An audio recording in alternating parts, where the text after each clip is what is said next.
नमस्कार मंडळी. आज आपण भारतीय राज्यघटनेतील अजून एक महत्वाचे पद समजून घेणार आहोत. ते म्हणजे अटॉर्नी जनरल ऑफ इंडिया. त्यालाच महान्यायवादी असे म्हणतात. भारतीय राज्यघटनेतील कलम 76 नुसार अटॉर्नी जनरल हा भारत सरकारचा सर्वात वरिष्ठ कायदेशीर सल्लागार असतो. याची नियुक्ती भारताचे राष्ट्रपती करतात. अटॉर्नी जनरलचे मुख्य काम काय असते? केंद्र सरकारला कोणत्याही कायदेशीर प्रश्नावर सल्ला देणे आणि न्यायालयात विशेष सुप्रीम कोर्ट ऑफ इंडियामध्ये सरकारची बाजू मांडणे. अटॉर्नी जनरल होण्यासाठी त्या व्यक्तीकडे सुप्रीम कोर्टचा न्यायाधीश होण्याची पात्रता असणे आवश्यक आहे.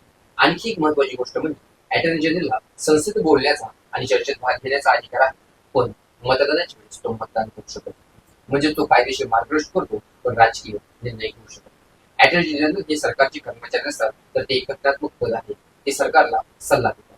त्यांना खासगी प्रॅक्टिस करण्याची परवानगी असते, पण तो सरकारविरुद्ध केस लढवता येत नाही. संक्षिप्त सांगायचे झाले तर अटॉर्नी जनरल म्हणजे केंद्र सरकारचा मुख्य कायदेशीर सल्लागार. तो देशातील सर्वात मोठ्या न्यायालयात सरकारचे प्रतिनिधित्व करतो. जर तुम्हाला अशाच राज्यघटनेतील महत्त्वाच्या पदांबद्दल व कलमांबद्दल माहिती करून घ्यायची असेल तर आमच्या चॅनल सबस्क्राईब करायला विसरू नका. धन्यवाद.